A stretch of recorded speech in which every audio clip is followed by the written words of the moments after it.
우리나라 최고의 또 군사 전문 기자셨죠. 지금은 국민의힘 의원이신 유용원 의원님과 함께 우리의 국방 안보 그리고 지금 전 세계 돌아가는 이 심각한 상황들 한번 체크를 좀 해보도록 하겠습니다. 어서 오십시오, 의원님. 네, 안녕하세요. 네, 반갑습니다. 현재 국방위에 계시고요. 네, 맞습니다. 네, 그리고 함께 뉴스 나눠주실 우리 신영 기자님. 안녕하십니까? 네, 그리고 이상민 크리에이터도 나왔습니다. 네, 반갑습니다. 네. 반갑습니다. 머리 뭐예요, 그거는? 지금 나라를 사랑하는 마음이 지금 엄청 올라가고 있습니다. 네. 전쟁의 위협 속에서 좀 네. 지켜주십시오, 의원님. 예, 예. 네. 네. 아니 그런데 제가 사실은 여기 이제 유튜브 방송이어서 네. 애드립도 하고 좀 재미있게 하려고 생각을 했는데 그럴 능력 되실까요? 근데 아유. 근데 지금 심각한 주제라고 그래서 제가 갑자기 모두 전환하셨어요? 아니 그러니까 지금 모두를 전환해야 되나? 근데 제가 네. 여기서 네. 정보 하나 드릴까요? 네. 일단 유영훈의 군사세계라는 네, 네, 굉장히 유명하죠, 큰 유명하죠. 이제 군사 네. 커뮤니티 운영하고 네. 계시잖아요. 네. 유튜브도 하셨어요. 네, 네, 네. 유영훈 TV. 그럼요. 구독자가 25만입니다. 우리보다 많아요. 네. 워낙 오래 하셨어. 근데 제가 사실은 좀 일찍 2015년부터 맞아요. 했습니다. 진짜 네. 오래 예. 하셨어요. 한 10년 정도 하셨군요. 네. 근데 저는 이제 제가 직접 떠든 건 별로 없고 이제 순수하게 밀리터리 뭐 네. 훈련하는 거, 총 쏘는 거 뭐 밀당 예. 그런 보여라. 거. 예. 예. 그런 밀리터리계의 정프로 아니겠습니까? 진짜. 네, 네. 밀리터리 쪽에서는 네. 한 몇 분 계신데 네, 네, 네. 그 중에서도 굉장히 유명한 분이죠. 그래서 지금 이제 우크라이나 요거 조금만 좀 짚고 넘어가겠습니다. 네. 왜냐하면 우크라이나에서 미국의 또 영국의 허락하에 네. 중거리 미사일 정도로 봐야 되겠죠. 한 300km 정도 나가는 네. 요 미사일을 이제 쐈단 말이에요. 네, 단거리입니다. 300km. 300 단거리예요. 예, 예, 저는 예. 이제 공군이라 그 정도면 이제 예. 그래서 이제 쐈어요. 예. 그랬던 러시아가 바로 예. 오케이 뭐 ICBM인 줄 알았더니 그건 아닌 것 같고 네. 그게 이제 중거리죠 그러면 예, 예. IRBM 예. 네, 요거를 이제 대응 성격으로 혹은 보복 성격으로 좀 쐈다는 거지 않습니까? 점점 이렇게 좀 커지고 있는 이 네. 판이 원래는 이게 트럼프 당선되면서 좀 정리가 되겠거니 했더니 오히려 네. 지금 더 막판 더 치열해지는 것 같아서 예. 이거 어떻게 좀 보고 계신지. 우선 그 ICBM 먼저 말씀드리면 그거 이제 예. 대륙간 탄도미사일, 대륙간 탄도미사일이고 인터컨티넨탈 아니겠습니까? 예, 맞습니다. 많이 하시네요. 아유, 예, 공군입니다. 예, 예. 에어포스. 예, 예. 저도 아들만 둘인데 둘 다 공군 나왔어요. 그렇습니까? 예, 예. 병 몇 개예요? 죄송합니다. 그것까지는 모르고요. 아들인데. 병장 제대했습니다. 병장이었습니까? 예, 네. 예. 그런데 여간 이제 ICBM 보통 사거리가 5,500km 이상 되는 이제 미사일을 그렇죠, 그렇죠. 일컫고요. 네. 처음에 이제 알려진 거는 이제 RS-26이라고 사거리 한 6,500km 되는 미사일인데 네. 저는 처음에 진짜 ICBM 쐈다고 깜짝 놀랐어요. 네. 왜냐하면 지금까지 ICBM이 실전에 사용된 적이 없어요. 네. 네. 그리고 이제 보통은 어마무시한 핵탄두를 달고 있는 미사일이기 네. 때문에 물론 뭐 이제 재래식탄두를 달았다고 하지만 그래서 저는 처음에 생각한 게 야 이게 사실 진짜 푸틴이 죄송합니다 이런 표현 써도 될지만 푸틴이 정말 열받았나 그 생각이 들었어요. 뚜껑이 왜냐하면 열렸나? 네 그렇죠. 왜냐하면 네. ICBM은 이런 상황에 쓸 수 있는 무기가 아니기 그렇죠. 때문에 옆 나라도 예, 그러니까 네. 그래서 그리고 그건 보통 뭐 5,000km 이상 되는 예. 그 장거리 표적을 때리는 네. 이제 비싼 무기죠. 네. 그런데 뭐 실제 거리 보니까 한 1,000km 정도 되는 표적을 때린 걸로 나오던데 그래서 좀 의심스러웠는데 역시나 보니까 이제 중거리 미사일이라고 하고요. 네. 그러니까 신형 중거리 미사일인데 이제 극초음속 미사일 이를 이제 시험 발사했다 이렇게 이제 푸틴이 얘기를 했습니다. 저는 그래서 이 상황을 네. 약간 또 조금 삐뚤게 바라보기 시작했습니다. 네. 뭐냐면 네. 우크라이나와 러시아 간의 이 전쟁에서 네. 영국, 미국, 러시아가 서로 뭐 우크라이나 이 영토 내에서 네. 자신들의 네. 무기 테스트하는 것 같다. 아. 왜냐하면 네. 전쟁을 이렇게 치르잖아요. 예전에 그 이라크 예. 전에서도 그랬습니다만 새로 무기라는 게 가장 중요한 게 실전 테스트거든요. 실전에서 어떻게 잘 쓰이냐. 네. 근데 자기네 미사일 서로 하나씩 이것저것 쏴보면서 극초음속도 쏴봐 뭐 이러면서 미국이랑 영국이 네. 우리 거 한번 쏴봐. 네, 우리 거 한번 쏴봐. 그러면서 결국 피해는 다 우크라이나 국민들이나 뭐 이 사람들이 받겠죠. 네. 그러니까 자기네들은 자 실전에서 쓰는 거 보셨죠? 자 이 미사일 이렇게 좋습니다 하고 나중에 이제 여기저기 팔아먹는 거고 아하. 결국은 이게 무기 테스트장 아니냐. 네. 저는 그렇게 또 뭐 하여튼 삐딱- 결과적으로 보면 지금 네. 말씀하신 거에 저도 이제 동의를 합니다. 근데 어. 이제 이 과정을 보면 네. 뭐 꼭 그렇지만도 않은 게 네. 사실은 이제 미국도 그렇고 유럽 국가들도 그렇고 나름 이 선을 지키는 네. 이제 그런 전쟁을 해왔어요. 네, 네, 예를 네. 들면 이번에 이제 에이테크임스라고 뭐 300km 미사일 네. 이제 바이든이 허용해서 네. 이제 우크라이나군이 6발이 쏘기도 했는데 그 전에는 예를 들어 이제 에이테크임스도 그보다 짧은 165km짜리가 있었는데 네. 그것만 사용하도록 하고 그리고 이제 기본적으로 모스크바는 못 때리도록 제한을 하고 그리고 스톰 섀도우라는 미사일도 사거리가 250km인데 원래 개발된 거는 500km가 좀 넘습니다. 그건 네. 영국 거죠. 네, 근데 예. 이제 영국하고 이제 유럽, 프랑스가 개발한 예. 건데, 근데 이제 수출한 거는 우크라이나 수출한 거는 그보다 짧은 거 250km짜리를 수출한 거예요. 물론 네. 이게 공군이시니까 잘 아시겠지만 예. 공군은 공대지 미사일 아닙니까? 공대지. 예. 그럼 네. 이 장점은 비행기가 앞으로 더 나갈 수 있잖아요. 비행기에서. 네. 그렇죠. 그러면 그만큼 사거리가 더 길어질 수 있는 거죠. 전투기로 지대지 실어서 미사일이에요. 간다는 그렇죠. 맞습니다. 네, 전투기 실어가지고 네. 예를 들어 우크라이나 국경 끝까지 가서 네. 쏘면 러시아 영내 250km까지 때릴 수 있는 거잖아요. 네. 예, 그러니까 이제 그러면서 공대지 미사일은 사실 에이테크임스 같은 지대지 미사일보다 네. 더 큰 의미가 있는 거죠. 아. 그런 거 이제 펀치가 싣고 더 길 수 네. 있는 건데. 싣고 갈 때는 뭐 네. 저 F로 네. 싣고 갈까요? 아니면 B로 싣고 갈까요? F로 싣고 가야 되겠죠. 그러니까 당연히 우크라이나군에 폭격기가 없기 때문에 아. 이제 전투기에 장착해서 이제 발사를 이거 뭔지 하도록 모르죠, 돼 우리 있어요. 이상민 크리에이터? 저는 이제 F가 파이터야, 파이터. 저- F16, F15 이런. 저는 C를 타고 갑니다. C? 네. 아, 카니발 타고 갔는데요. 네. 아. 어쨌든 그 우크라이나가 이거 시면 보통 수송기를 얘기하는데 카고, 역시, 카고. 예. 공익 무시하시면 안 됩니다. 네, 네. 사회복지 멈춥니다. 공익들 일어나면. 네, 네. 자, 아유, 그 저하고- 우크라이나 저하고 군이 같은 차 타고 다니시는 아 방위 출신입니다. 우리 또 의원님께서. 예, 맞습니다. 어. 예. 우크라이나 군이 그러면 네, ICM 예. 나 ICM 맞았어. 예. 이런 거는 엄살이라고 좀 볼 수 있겠네요. 그러니까 우크라이나가 네. 이거 준비했습니다. 네. 전반적으로 예. 보면 이제 다급하잖아요. 네. 더구나 이제 트럼프가 금방 전쟁 끝난다고 그러니까 네. 24시간 안에. 네, 지금 예. 상황에서 끝나면 굉장히 불리해요. 네. 네. 왜 불리하냐면 사실은 이제 우리나라만 해도 우크라이나 쪽에 어쨌든 우크라이나군이 우크라이나 침략을 당하고 피해자니까 네. 거기에 이제 우호적인 보도들이 많죠. 예. 그래서 이제 잘 싸운다 이런 거 위주로 많이 보도가 되다 보니까 사실은 전황도 유리한 걸로 늘 많이 생각하시지만 네. 실제로 지금 러시아가 점령한 우크라이나 영토가 훨씬 전체의 많죠. 18%, 예. 아. 면적은 단 11만 맞아요. 제곱킬로미터인데 우리 남한 면적이 거의 10만 제곱킬로미터 아닙니까? 네. 그러니까 우리 남한 면적보다 약한 넓은 수준이에요. 음. 우크라이나가 이제 반격한다고 해서 러시아 쿠르스크를 점령했는데 한때 서울시보다 큰 면적을 점령했다가 지금 러시아한테 밀려가지고 네. 지금 서울시 면적 정도만 차지하고 있어요. 예. 네. 근데 이제 우리 6.25 전쟁 때도 그랬지만 예. 휴전 협정이 체결이 되면 발효가 되면 현 전선에서 차지한 만큼 예. 점령한 만큼 이제 영토가 되는 거 아닙니까? 아. 네. 그러면 지금 상황에서 딱 전쟁 끝하면 누가 불리하겠어요? 당연히 우크라이나 불리하죠. 네. 그래서 이제 굉장히 다급하기 때문에 네. 그런 심리전, 인지전이라고 그러는데 아. 네. 국제적인 지원을 얻기 위한 네. 우리나라 포함해서 네. 이제 그런 좀 과장된 그런 것들 아, 많이 과장이다. 하죠. 그러니까 예, 좀 예. 크게 보면 휴전을 앞두고 네. 미국이 지금 네. 이제 전황이 지금 이 상황에서는 러시아가 유리한 상황이니까 그걸 네. 최대한 뒤집어 본 다음에 네. 전쟁을 좀 끝나게 하겠다. 네. 이런 의도라고 보신다는 거죠. 네. 어. 근데 여기서 저 대통령이 네. 얼마 전에 러시아를 굉장히 그 비난을 좀 하지 않았습니까? 네.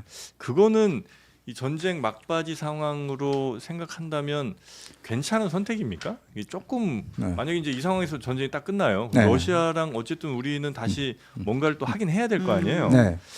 그런데 지금 대통령이 그렇게 아주 그냥 면전에 비난을 하는 게 네. 썩 좋은 선택이었을까에 대한 의문들을 좀 갖고 계신 것 우리 같아요. 대통령께서 예. 예.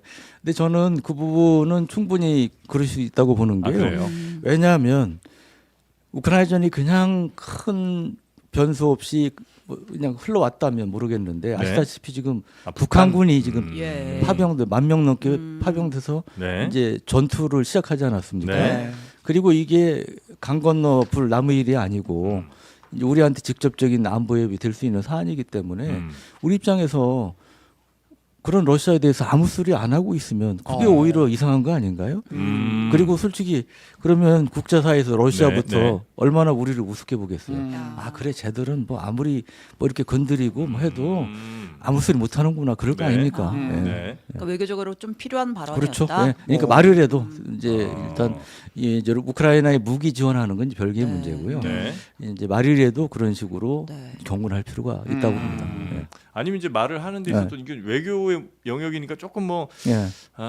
민감하거나 예민할 수는 있겠습니다만 예를 네. 들어 북한이 들어간 거에 대해서 좀 더 집중적으로 무게를 실어서 비판을 좀 하고 네. 대신 그 해당 전쟁에 대해서는 조금 발언을 줄일 수도 있잖아요. 네. 근데 이제 이번 발언은 제가 뭐 음. 다 처음부터 전문을 다 본 건 아닙니다만 대체로 러시아가 우크라이나를 침공한 것 자체에 대한 비판이 굉장히 좀 컸던 것 같더라고요. 네. 그래서 그게 좋은 전략이었을까 하는 네. 생각을 이제 살짝 했던 거죠. 이제 과거에 그러셨는데 제가 알기로 최근에 북한군 파병 이후에는 네. 그쪽 북한군 파병 문제에 초점을 맞춰서 음. 뭐 대통령께서도 그렇고 우리 네. 정부에서도 얘기를 한 거로 알고 있습니다. 무게중심을 좀 바꾸고 네. 있다는 북한과의 거죠. 군사 음. 협력을 네. 중단하라. 아 근데 그 네. 미국의 의도는 알겠는데 지금 네. 이제 바이든 대통령이 대인 지뢰까지 또 지원을 하겠다 이렇게 얘기를 했잖아요. 네. 근데 이제 사실 대인 지뢰 같은 경우에는 좀 인도주의적 차원에서 이거는 좀 안 된다라는 네. 목소리가 이제 국제사회에서도 이거는 아닌데라는 목소리가 네. 있음에도 불구하고 네. 그런 압박을 불사하고서라도 이걸 지금 쓰겠다 네. 하는 그런 의유가 있을까요?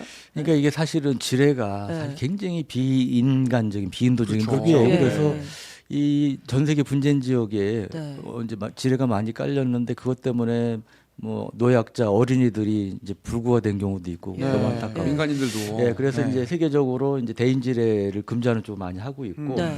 또 이제 이번에 이제 우크라이나 지원하는 대인 지뢰도 그렇게 돼 있는데 뭐냐면 일종의 이제 스마트 지뢰라고 그래서 네. 스마트 지뢰요? 일정 시간이 지나면 예. 이제 무력화가 되는 겁니다.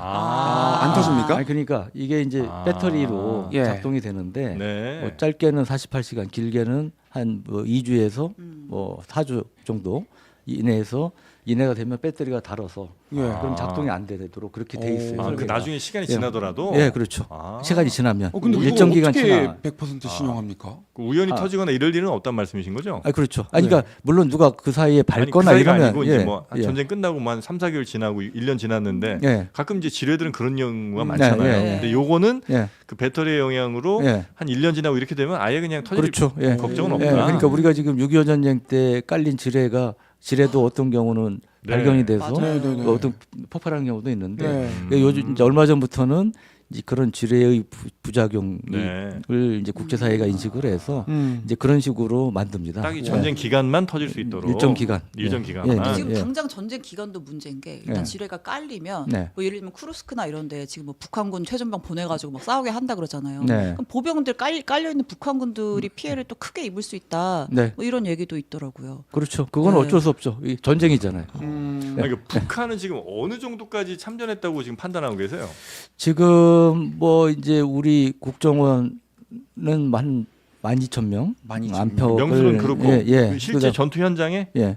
전투 현장에 투입된 거는 엇갈립니다. 그래서 예. 얼마 전에 국정원에서 정부위 통해서 보고할 때도 자세한 거는 이제 서로 엇갈리기 때문에 확인해봐야 된다. 확인이 필요하다. 그럼 아직 이렇게 참전- 예. 얘기. 그러니까 참전한 게 예를 들어 뭐 여당 규모냐, 뭐 몇천 명이냐, 예? 뭐 거의 다 참전이냐, 그건 아직까지 모르죠. 그러니까 전투 현장에 직접 예. 그들이 나갔는지는 아직 우리도 모르는 거예요. 아니, 이제 나가 있는 것, 전투를 벌이고 있는 거는 그거는 맞는데 확인됐고. 예. 그 규모가 어느 정도냐, 그건 아직까지 모른다 이거죠. 그건 그 네. 정보는 우리 네. 정부가 직접 확인하는 건 아닐 거고 네. 우크라이나 정보에 의한 거일 거 아니에요. 네, 그리고 이제 미국에서 확인했어요. 그 미국에서 부분. 확인한 네, 것. 예, 그러니까 미국 정보도 있을 것이고요. 네. 종합적으로 이제 판단했던 걸로 알고 있습니다. 네. 근데 여기서 이제 우리가 또 눈여겨봐야 될 것 중에 하나는 그 이제 북한군 네. 이 투입된 파병된 게 뭐 정말 최정예 부대냐 뭐 논란도 있었잖아요. 네. 그래서 뭐 거기 방송 나가서도 이제 최는 빼고 정예 부대라고 표현한 게 맞다. 이제 경보병 아. 특수부대 위주다. 이제 말씀을 좀 드렸는데, 네.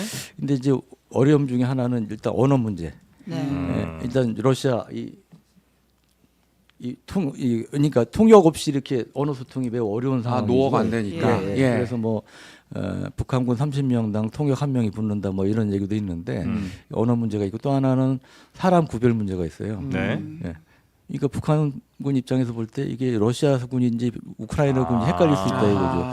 6.25 전쟁 때 미군이 와가지고 이게 남한군인지 아. 북한 공산군인지 헷갈렸다는 거 아닙니까? 우리가 볼 땐 뻔히 알지만 그렇죠. 예, 그래서 이제 그런 문제가 있어서 이게 북한군 단독으로 뭐 대규모 부대를 작전하는 게 아니고 예. 러시아군에 편입이 돼서 배속이 돼서 예를 들면 뭐 러시아군 중대당 뭐 북한군 일개 소대가 들어간다 이런 형태로 전투를 벌이고 있다는 첩보도 있다고 합니다. 네네네.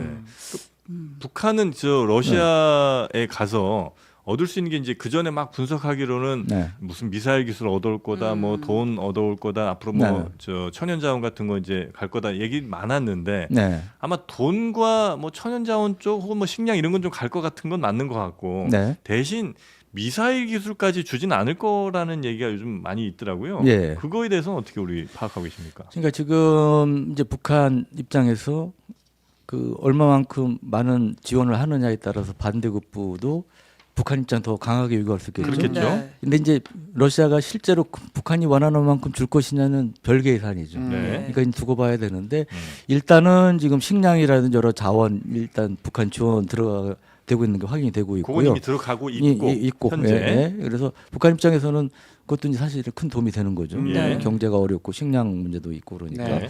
또 하나 이제 우리가 많이 우려하는 거는 이른바 대륙간 탄도미사일 재진입 기술이라든지 예. 핵지준 잠수함 기술이라든지 네. 이런 첨단 군사 기술을 네. 지원하는 거.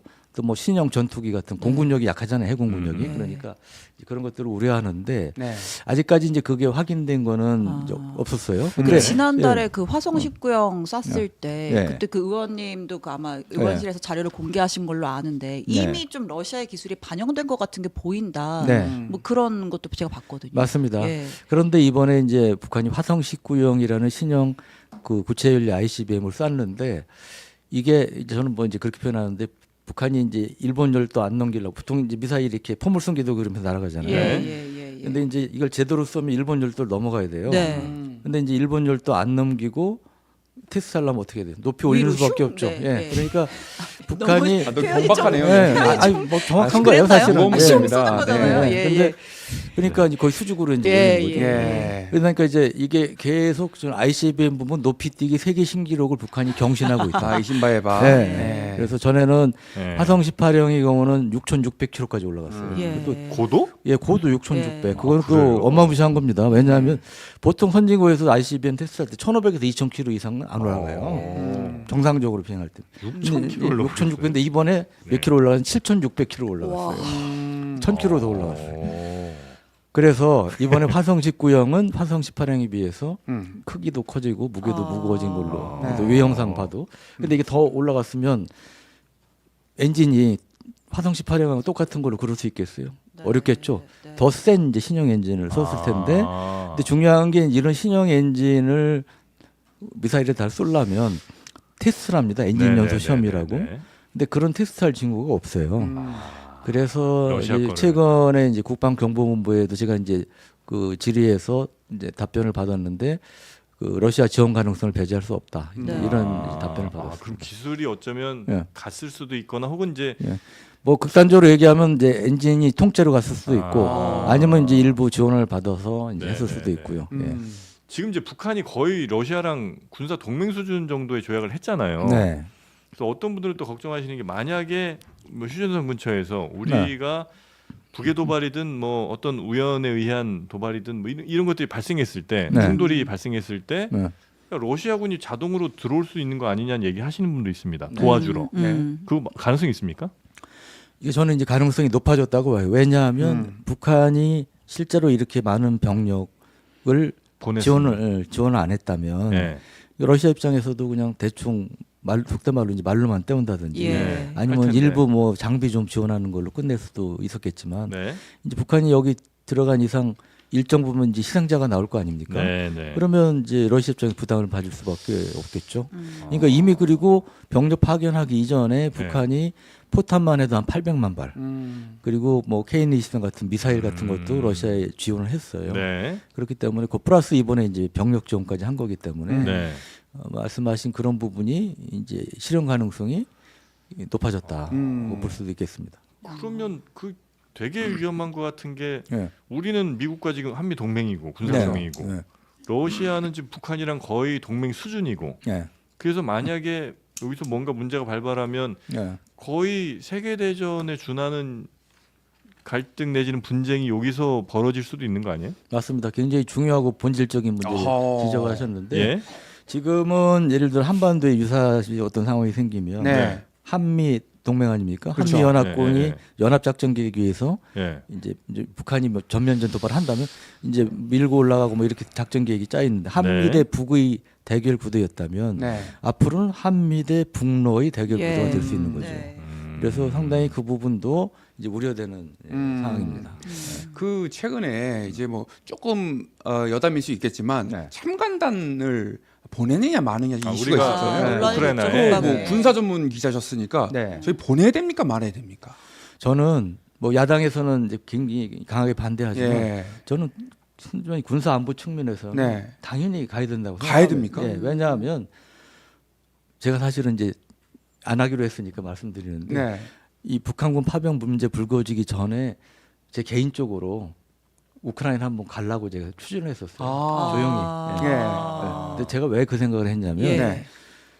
이 우리나라도 보면 우리 군에서도 우크라이전 교훈군에서 세미나 무지하게 많이 해요. 예. 뭐 국방부, 뭐 육군, 뭐 교육사령부 뭐. 근데 참 문제가 세미나로 끝나는 거예요. 아. 예. 아, 실전에 예, 대한 그렇죠. 경험이 군사 예, 기자로서의 그러니까 이게 보면 일로 우크라이전 교훈 중에 하나가 드론이 굉장히 큰 역할을 하지 않습니까? 네. 그럼 이제 드론 중요하다 이런 게 세미나 때 이제 논의가 돼요. 그러면 정말 중요하다 생각했으면 예를 들어 우리가 전력 증강 우선순위가 있지 않습니까? 네. 그러면 예산은 한정돼 있으니까 드론을 많이 살려면 다른 사업을 죽이든지 줄이고 드론 예산을 올린다든지 이래야 되잖아요. 그런 노력이 거의 없는 거예요. 그러니까 말로만 그냥. 네. 그게 너무 안타까워요. 그래서 저는 그런 면에서도 군의 담당자, 네. 정책 결정자들이 가서 그 현장을 보고 예. 자극을 받을 필요가 있다. 아.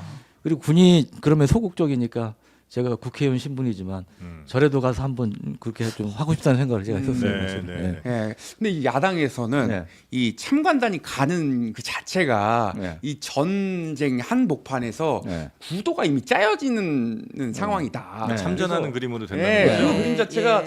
우리나라한테 그렇게 좋은 그림이 아닌데 왜 참관단을 보내려고 그러느냐 이런 그러니까 생각이 있거든요. 지금 사실은 이제 트럼프 당선에 따라서 네.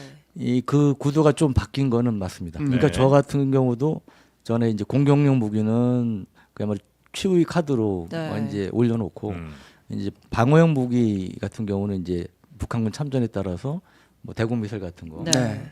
제공할 필요가 있다, 검토할 필요 있다 얘기를 했는데 음. 지금 이제 트럼프 그거는 특히 이제 바이든 행정부, 그러니까 미국 정부도 우크라이나를 지원하는 방향이었잖아요. 네. 그러니까 이제 한미 동맹 측면에서 도움이 되는 게 있었죠. 근데 지금 트럼프 당선인은 반대잖아요. 네. 끝내자는 입장이기 예. 때문에 네. 그러니까 우리가 적극적으로 지원하는 게 사실은 한미 동맹 입장에서도 도움이 안 될 수 있죠. 네, 네. 그래서 저는 그런 면에서 전보다는 신중하게 검토하는 게 맞다 아. 생각하고요. 예. 참관단 문제는 이 이제 정도의 문제인데요. 예. 예를 들어 최전방에 가는 상황이면 의도하지 않은 이제 교전 상황에 들어갈 수 있잖아요.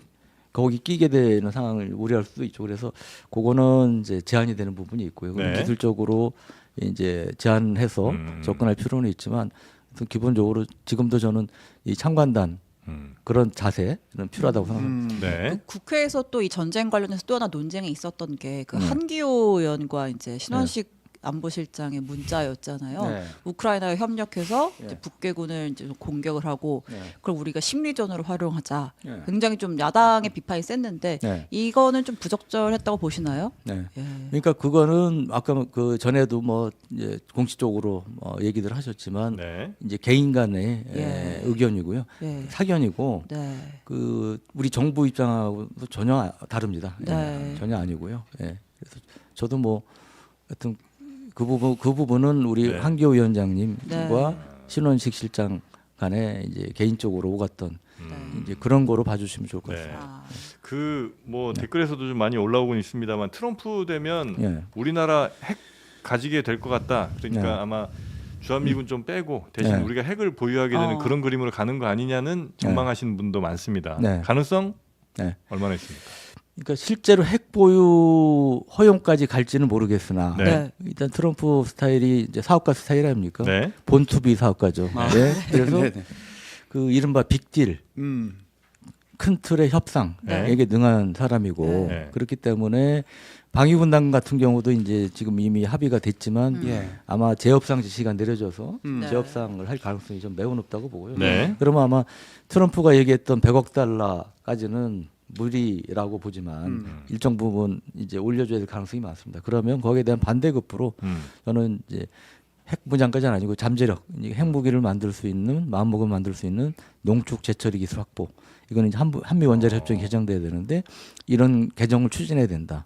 그리고 원자력 추진 잠수함도 예. 이번에 트럼프 당선인이 윤 대통령과의 짧은 통화에서 이래주 한국 조선업 얘기했잖아요. 네. 네. 그러니까 이제 그런 것도 저는 우리 요즘 K 방사님 뜨고 있는데 네. 그런 이제 함정 MRO라고 합니다. 정비 유지 보수. 네네네. 이런 쪽에도 이제 큰 장이 열릴 수 있기 때문에 정치권에서 한때 유행했던 별의 순간이 올 수도 있다. 그리고 네. 별의 순간을 만들도록 노력해야 된다. 이제 아. 걱정들 사실 안보 쪽에는 네. 워낙 이제 트럼프 이제 당선인 예측 불허 이게 성격이니까 네. 이게 이제 리스크가 크다고 그러죠. 그래서 저는 그렇다고 걱정만 할 게 아니고 예. 적극적으로 저는 위기를 활용하자. 기회로 삼아야 된다 네. 생각합니다. 우리가 잠재적으로라도 핵 보유하게 되는 게 우리한테 더 유리해요. 예. 그리고 이게 아무래도 그 심리적으로도 왜냐하면 핵무기에 대응할 수 있는 가장 효과적인 건 실제로 핵무기밖에 예, 예. 없기 때문에 이제 그런 거고요. 예. 또 하나는 이제 원자력 이 산업적인 측면에서도 농축 제처리가 필요한 부분이 있습니다. 예, 그래서 이거는 이제 그 미국의 원자력 산업이 굉장히 약해져 있어요. 그래서 이제 우리 미국에도 도움 줄 수 있는 윈윈 모델이 제시될 수 있기 때문에 네. 저는 그런 면에서도 이 농축 제처리 부분은 개선되는 쪽으로 추진돼야 된다고 생각을 합니다. 그럼 이제 만약에 우리가 핵을 보유하게 되면 네. 저는 미국이 우리나라 핵 보유를 원하지 않는 게 그동안 원하지 않았던 게 우리의 뭐 국민들의 안전이나 뭐 네. 동북아에서의 어떤 여러 역학관계 이런 것 때문이라기보다는 사실 네. 우리는 핵무기 없고 북한이 핵이 있을 때 네. 우리는 무기를 엄청 사야 되잖아요. 네. 왜냐하면 우리는 무기를 미국 무기를 전 세계에서 아마 3, 4등 정도 아마 많이 사는 걸로 제가 알고 있는데 네. 그럼 만약에 우리가 핵무기를 많이 쭉 보유하게 되면 굳이 이제 그 무기들 재래식 무기들이 그렇게 많이 필요하지 않을 수 있으니 네. 그럼 무기를 덜 살 거고 그러니까 네. 차라리 핵무기 없이 그냥 첨단 무기들 계속 사라 네. 이렇게 가는 것 같아서 네. 미국은 우리의 핵무기 보유를 그래서 원치 않는 거 아닌가 생각은 좀 하는데 그러니까 이 군산 복합체를 주인공으로 한 헐리우드 영화를 너무 많이 보셨고, 아하, 영화 그래요? 전문가입니까? 네. 네. 하여튼 뭐 그렇게 보실 수도 있을 텐데 네. 가장 큰 이유는 그거보다는 기본적으로 미국은 네. 그 기존의 핵을 보유한 국가의 핵 확산을 원치 않습니다. 뭐 아무리 기본 아무리 원칙은- 우방국이라도 네. 일본 같은 경우도 네. 어떤 때는 이제 우리보다 더 긴밀한 이제 동맹으로 이제 알려져 있지 않습니까? 네. 근데 이제 일본 같은 경우 물론 이제 핵무기가 유일하게 사용된 트라우마가 있긴 하지만 일본 같은 경우도 그렇고요. 그런 점에서 미국 기본적인 이 비확산 정책이라고 그러죠. 그거는 굉장히 입장이 강해요. 강하기 때문에 그 틀 내에서 계속 네. 그런 것들이 추진돼 왔다고 보시는 게 맞을 것 그리고 같습니다. 일단 네. 핵 갖고 있으면 미국 말 잘 안 들으려고 그렇겠죠. 네. 그러니까 또 그런 것도 있지 아, 않나. 이거 여담인데 왜 트럼프는 일본한테는 money machine Japan 뭐 이런 말 전혀 안 합니까? 네. 왜? 네. 우리나라한테만 이러는 겁니까? 워낙 많이 주니까 또 일본. 그러니까 일본의 경우는 실제로 네. 이제 방위군단국 같은 경우도 많이 지원하는 게 있고요. 네. 아마 그 영향도 있지 않을까요? 아베 아베. 일기 때 이제 아베하고 워낙 아. 긴밀했잖아요. 예. 아, 골프도 치고. 골프도 치면서 그래서 우리도 골프 그래서- 준비하고 있습니다. 지금. 네. 네, 8년 만에 대통령도 준비하고 계세요. 지금 잘하고 있는 건가요, 예. 대통령? 그 이제 트럼프 대통령이 장관이 이제 술을 안 먹잖아요. 예. 술을 안 먹는데. 아, 그거 문제다. 콜라 근데 먹잖아요. 근데 콜라 버튼이 있대요, 예, 백악관에. 그럼 근데, 한동훈 대표가 가야 되는데. 근데 이제 그럼에도 불구하고 예? 케미 성격은 네. 우리 윤 하고 잘 대통령하고 맞아요? 잘 맞을 것 같다. 그래요? 생각합니다. 그래서 그런 면에서 저는 이제 아까 말씀드렸던 뭐 그 핵 무장 잠재력 관련이든 뭐 이런 쪽에 빅딜을 한번 추진할 만하지 않나. 또 K 방산의 그렇게 미래가 생각합니다. 밝습니까? 네. 그리고 K 방산 면에서도 그렇고요. 예. 그 지금 이제 방산도 우리나라가 현재 네. 사실상 뭐 이렇게 분단된 이 나라가 뭐 전 세계에 거의 없다 보니까 특히 네. 우리 이제 무기를 계속해서 만들어내야 할 수밖에 없는 상황이었고 그러다 보니 그렇습니다. 어쩌다 보니 우리나라가 거의 세계 방산 예. 재래식 무기는 거의 1, 2등 다투고 있는 거 아니에요? 그러니까 이게 참 어떻게 보면 역설적인 예. 건데 이 분단 대치 상황 때문에 우리가 어쩔 수 없이 뭐 탱크나 자주포나 계속 생산할 예. 수밖에 없었단 말이죠. 예. 그러니까 우리가 이제 방산이 이른바 대박이 터진 게 네. 폴란드잖아요. 네. 네. 이제 거기에는 사실 푸틴의 우크라이나 침공이 네. 이 결정적인 역할을 한 거지만 그러니까 폴란드가 또 급해가지고 예를 들어 전차 자주포 네. 뭐 2, 3년 내에 빨리 줬으면 좋겠다고 음. 먼저 접촉한 건 우리가 아니에요. 음. 원래 폴란드가 주로 거래했던 거는 이제 독일, 미국이에요. 네. 그리고 독일 전차가 원래 또 세계 최강이거든요. 네네네. 근데 그쪽에 얘기했더니 아 그래? 야, 우리가 지금 요새 방산 이 공장이 문 닫고 네. 딸려가지고 생산 안 한 지 오래됐어. 그러니까 2029년쯤에나 가능해. 폴란드 입장에서 너무 늦은 거죠. 네. 한국한테 근데 한국에 물었더니 바로 돼 우리는. 야 우리는 2026년쯤에 다 줄 수 있고 어허. 그 중에 일부는 그게 이제 재작년 얘기인데요. 네. 8월에 이제 얘기가 나왔는데 네. 4개월 뒤 12월까지 갖다 줄 수 있어. 아. 네. 그런 거예요. 그래서 거의 아, 하우스입니다. 정말 그러니까 네. 예, 그러니까 정말 이제 흔히 하는 얘기로 리얼리 그런 거죠 폴란드가. 리얼리. 근데 아유 진짜요? 싫어. 예. 아. 근데 딱 그해 12월에 폴란드 부대에 K2 전차 K9 자주포를 갖다 준 거예요. 네. 그러니까 이제 그때 폴란드의 두다 대통령이 감격해가지고 직접 네. 부대에 나와서 환영 행사를 했죠. 네. 그래서 하여튼 그렇게 평상시 이제 공장 라인 가동됐다는 거 우리가 세계에서 제일 잘하는 게 뭡니까? 빨리빨리 이런 것들이 결합이 돼서 지금 K 방산이 네. 빛을 보고 있는 거죠. 사실 방산 그러니까 무기를 판다는 게 네. 어찌 보면 전 인류에게 그렇게 썩 좋은 일은 아닌 것 같은 생각도 맞습니다. 한편도 네. 들다가도 네. 누군가가 써야 되고 누군가는 팔아야 된다면 그 파는 나라는 우리가 되는 게 그래도 좀 낫지 않나 네, 네. 하는 생각이 좀 하긴 하거든요. 이게 참 그래서 K 방산 수출 많이 한다고 자랑하기가 좀 그런 게 그러니까. 예. 이게 사실은 사람 죽이는 무기잖아요. 네. 방어형 무기도 있지만. 예. 예. 그런데 중요한 거는 우크라이나 전쟁도 그렇고 이스라엘 하마스 중동에서 계속 지금 전쟁이 벌어지고 있지 않습니까? 네. 너무나 안타깝지만 이게 또 현실이기 때문에 그걸 음. 우리가 무시할 수 없는 거죠. 네. 근데 이제 그러다 보니까 우리 무기가 유럽 쪽으로 많이 뭐 갈 것 같고 하니까 유럽에서도 네. 이제는 유럽 내에서 생산된 무기를 어느 정도 이상 사야 되는 그런 룰을 좀 만드는 것 같더라고요. 비율을 네. 막 정하고. 네. 맞습니다. 오. 정말 많이 하시네요. 어허. 아유 고맙습니다. 예, 예, 예. 네, 공군 예, 병 예. 503기입니다. 그러니까 역시 공군이 공군 현역 병으로 갔다 오신 분이 역시 네. 약간 비슷하신 것 같아요. 아니 독일 얘기했잖아요. 스웨덴이- 제 아들 둘 공군 병 출신이라고. 독일 스웨덴이 지금 이제 또 막 열심히 또 만들려고 열심히 준비 중이잖아요. 아. 네, 네. 그래서 이제 우리나라의 메리트가 그러면 네. 여전히 2, 3년 후에도 남아 있을까? 네. 이런 질문이 맞습니다. 있을 수 있습니다. 그래서 사실은 특히 이제 유튜브 같은 데서 네. 언론도 그렇고 막 장밋빛 환상, 장밋빛으로 뭐 곧 뭐 수출할 것 같다. 근데 사실은 음, 상당수 과장된 게 많고요. 음. 계약 안 된 것도 많고. 그래서 네. 저는 물론 큰 흐름으로 보면 긍정적인 면이 많지만 네. 이게 우리가 노력 안 하면 2, 3년 내에 이제 딱 속된 말로 이제 꼬꾸라질 수 있습니다. 그래서 사실은 여러 가지 제도적인 개선책, 네. 그다음에 지금 전차 자주포 이런 거 위주로 하는데 뭐 첨단 드론 로봇 관련 이런 4차 산업 혁명 활용한 이런 쪽의 첨단 무기 개발도 우리가 사실은 게을리해서는 안 된다. 그렇지 않으면 제가 볼 때 이게 아시지만 이 시장 트렌드가 라이프 네. 사이클이 점점 짧아지잖아요. 네. 네. 그 무기도 마찬가지입니다. 그래서 네. 이제 그런 맥락에서 우리가 또 접근해야 될 것 같습니다. 우리만 그런 게 아니라 북한도 지금 뭔가 네. 하고 있습니다. 이름하여 무장 장비 전시회. 네. 예, 네. 갑자기 네. 북한이 국방발전 2024 무장 장비 전시회라고 해가지고 네. 김정은 위원장 주관으로 이걸 열었어요. 네. 약간 국방 이건- 엑스포 같은 거죠 이게. 네. 그런 것 같습니다. 네. 의병증 그리고 말고 따로 그냥 이렇게 무기만 무기만 전시하는. 그러니까 예. 우리도 이제 군입자랑입니까? 뭡니까 이건? 네. 우리도 2년 만에 이제 아덱스라고 그래서 예. 공군 에어쇼 고만 전시회 아. 2년에 한 번 하고 지상무기 전시회도 2년에 한 번씩 네. 하는데요. 네. 그 북한도 이제 몇 년 전부터 그 비슷한 걸 시작한 거예요. 네. 그래서 여기에는 이제 ICBM 비롯해서 이 오늘 아침에 이제 공개를 했습니다. 네. 2024 국방 장비 전시회라고 해가지고 눈여겨볼 어. 만한 게 있나요? 예. 네. 근데 지금 그 사진이 나오나 모르겠네요. 예, 그, 나왔습니다. 예, 네. 예. 그 이제 화성 19형 ICBM도 처음으로 공개를 했는데 그보다 저는 이제 드론이 보면 몇 개 이제 새로운 게 나왔는데 네. 사진 다시 주세요. 예. 네. 네. 자폭 드론을 이제 얼마 전부터 김정은이 공개를 했는데 네. 음. 그 중에 죄송합니다. 오늘 공개한 거 중에 처음 나온 게 있는데요. 네. 골판지 드론이라고 들어보셨어요? 골판지 드론이요? 예. 뭐 택배에서 쓰는 골판지가 거예요? 날아다녀요? 예, 그러니까 쉽게 하면 드론인데 네.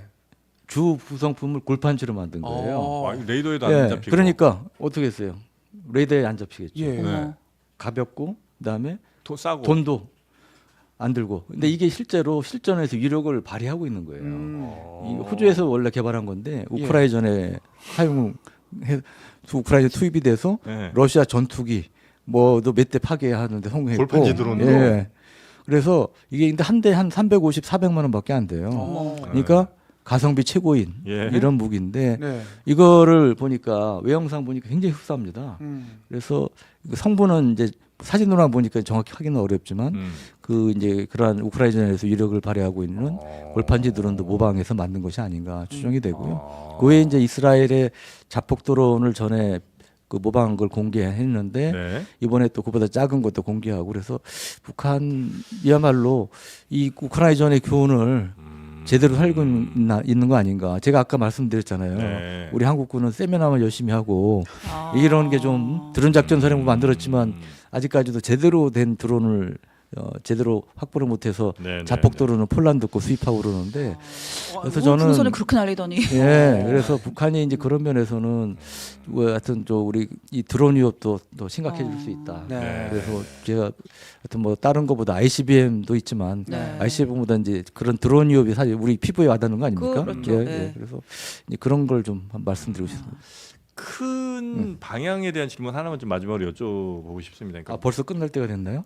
아 시간이 너무 빨리 가네. 벌써 우리 네, 40분째예요. 아, 네. 그러니까 예. 예를 들어서 야당 쪽에서는 어쨌든 북한과 그래도 평화의 네. 대화를 좀 더 많이 하고 네. 북한이 뭐 이런저런 말썽 피우고 하더라도 우리가 좀 큰 형처럼 대접해야 네. 그래도 결국은 그게 우리나라 국민들의 안전을 지키는 일이지 지금처럼 뭐 강대강으로 가봐야 결국은 우리 국민만 피해다. 접경 네. 지역 국민들은 1차적으로 그다음에 전체적으로 보자면 우리나라 경제도 불확실성 커지고 또 해외에서 네. 볼 때도 이 불안한 나라 생각하면 누가 투자하겠냐 네. 등등의 이유로 이제 우리가 조금 억울하고 좀 네. 짜증나고 더럽더라도 그냥 하여튼 네. 북한과 평화롭게 가야 된다는 게 이제 민주당 내지 야당의 이제 주장이 좀 많은 네. 것 같고 네. 그 방향에서 네. 네. 국민의힘이나 지금 현재 정부 같은 경우는 야 그런 걸로 지금까지 몇 년을 해봤는데 되드냐 그렇죠. 예.